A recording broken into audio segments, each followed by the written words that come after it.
عليكم ورحمة الله وبركاته. يلا نعمل عشوائية سريعة كده. معايا كده شوية زيت على النار، حطيت فيها كده فلفل ترانشوز زي ما انتم شايفين، هديله تشويحة. بعد كده هنزل بنص معلقة من التوم، برضو هديها تشويحة حلوة كده. وبعد كده هنزل بالطماطم، هقلبها كده مع بعض. بعد كده بقى هنزل بربع معلقة من السكر وشوية ملح وشوية فلفل أسمر زي ما انتم شايفين كده. عايزين تحطوا كمون براحتكم. بصوا الجمال. هسيبها بقى تتسبك كده وهخليها على جنب.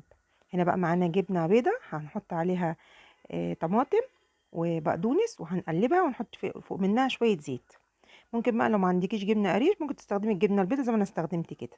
عشوائيه كده او فطار، حاجه كده خفيفه وسهله. هحط بقى الطبق على جنب، واجيب بقى طاسه على النار فيها شويه زيت صغيرين. هقطع برضو فلفل كده قطع صغيره، هديله تشويحه. وهنزل بربع معلقه بالثوم، هديها برضو تشويحه زي ما انتم شايفين كده. وهنزل بقى بكمون وشويه شطه وشويه ملح. وهنزل بقى بشويه من الخل كده، هديهم تقليبه كده مع بعض. وبعد كده هنزل بشويه بقدونس. انا بقى كنت مقطعه بطاطس كده مكعبات صغيره ومحمراها زي ما انتم شايفين كده.